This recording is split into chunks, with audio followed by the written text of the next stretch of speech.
Once again, ladies and gentlemen, welcome back to the Lewis Basketball Network. It is your boy Lewis, and I'm back with another one, with another banger, with yet another video. Ladies and gentlemen, I don't know what's going on with Skip Bayless right now, man, because this guy is just a salty MFer because of the success that Kawhi Leonard is having, as he likes to call him, number 2 up there in Toronto in the 6. Toronto Raptors, they tied the series at 2 games apiece against the Milwaukee Bucks. They played extremely well.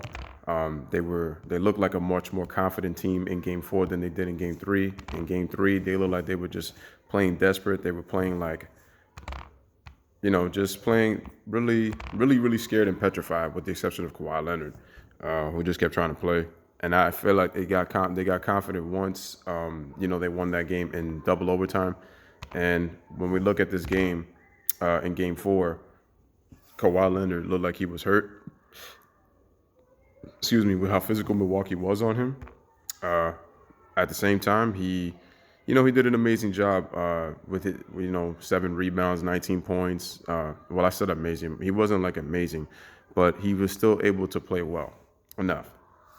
But he looks like he's hurt, and so. The Raptors bench, they gave him 48 points last night. Fred VanVleet looked like as good as he's been, all season, because he has not really been playing well in the playoffs.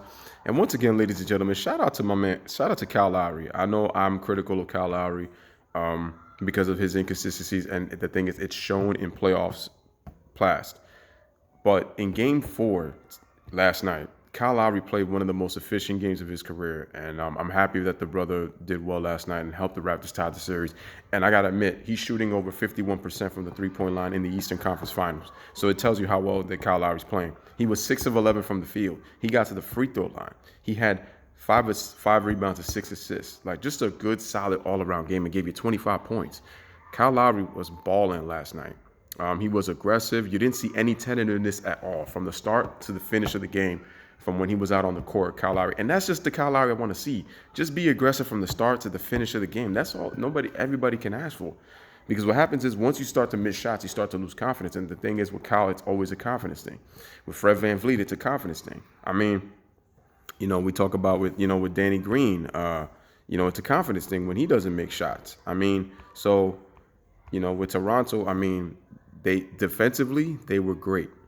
You really can't ask for anything more from the Raptors. And they just pretty much steamrolled the Bucks to win Game 4. And shout out to them. They win 120-102, ladies and gentlemen, 120-102. So, like I said before, after the game, Skip decides to go on a rant on Kawhi Leonard and talks about how,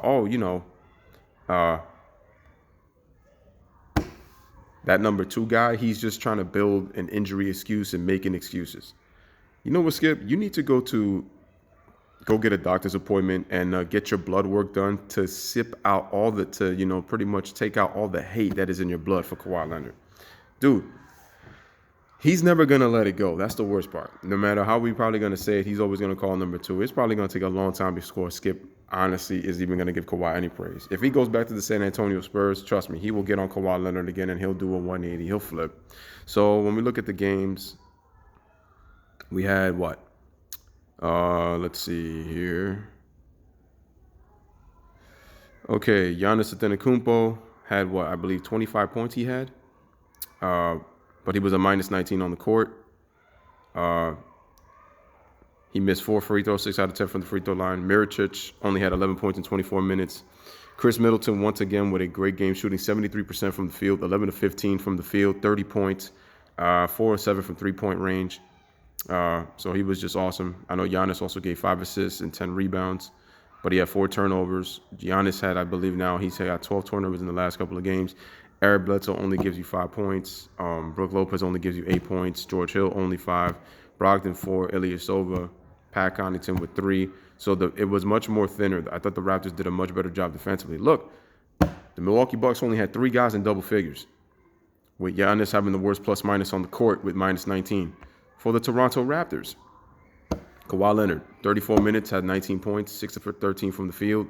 Got to the line 8 times, did miss 2 free throws. He had entered the game missing 1 free throw the entire conference finals. He already had 32 of 33 from the free throw line. Let's see. Marc Gasol chipped in big. 3 3-pointers, 17 points. Played really well. 7 assists with 5 rebounds. Kawhi Leonard had 7 rebounds with 1 assist. Siakam gave you only 7 points. He only took 6 shots. Had 6 assists, which is really good. Kawhi had 4 steals. Kyle Lowry, 25 points, 6 of 11 from the field, 3 of 7 from three-point range, made all 10 of his free throws. Only had 1 turnover, was a plus 24 from the floor. And then we look at Norman Powell and Fred VanVleet, ladies and gentlemen. Serge Ibaka gave you 17 points, 7 of 12 from the field, plus 24, 3 of 3 from the free throw line. Gave you 13 rebounds, 4 on the offensive glass. Just awesome. Awesome. What a steal. Then you had Norman Powell, 18 points off the bench, man. Yeah, he was 6 of 18, but he was aggressive. 4 3-point shots. Fred VanVleet, man, first time in a long time. I mean, scores 13 points, 5 of 6 from the field, 3 of 3 from the three-point line in 25 minutes. So it was a collective team effort. The Raptors bench gave you, ladies and gentlemen, 48 points. But that was just from 3 guys. But the bottom line is that's more than enough to win a basketball game. When you get 48 points from your bench, it's more than enough. So basically, the Raptors had 6 guys in double figures compared to the Bucks 3. So that's just, it's great. So, shout out to them. But once again, Skip Bayless, man. This guy looks like a dried set of monkey balls for him to talk about Kawhi Leonard like that. Like, dude, get over it, man. Wait, Lewis. Don't say get over it, because the more you say get over it, I mean, Skip is just going to continue to go on his rant. And listen, man, Skip is being ridiculous right now, honestly. Like, if Kawhi ends up not making the finals, okay, but you got to admit, this has been his best playoff run of his career, and this is without Tim Duncan, Tony Parker, Manu Ginobili, who we said we played with.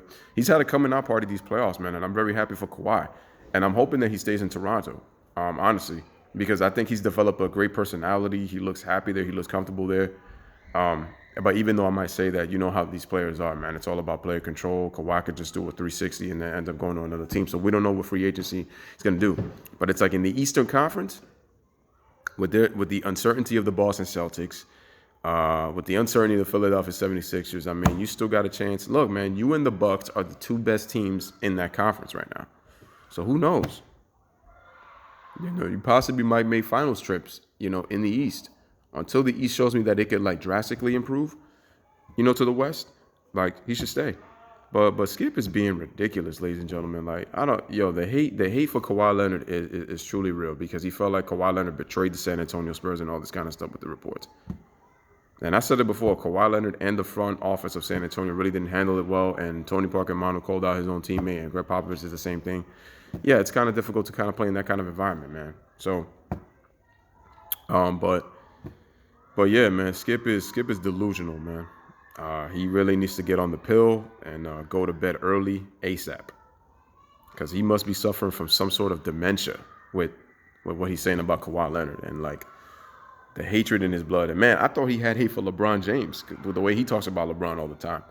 But it's I think he put aside LeBron because Kawhi is just that much more, because he is no longer a San Antonio Spur. Skip, get over it. Get over it, because this is what Skip does.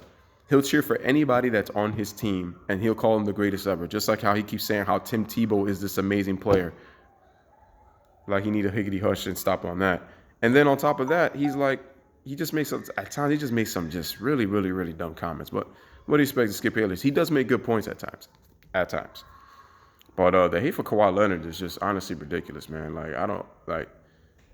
Skip, this obsessive hate isn't going to help you sleep at night. If all you think about is Kawhi Leonard making videos in the morning, game after game, and going on Undisputed talking about, that pathetic number 2 that played for San Antonio that's now in Toronto. He hits the luckiest shot in NBA history. Kawhi Leonard's really not all no skill. He's all luck. Come on, Skip. But anyway, this is your boy Lewis with another one back. As always, let me know what you guys think about Skip's hatred toward Kawhi Leonard. As always, bless up, one love, peace. Thanks for watching.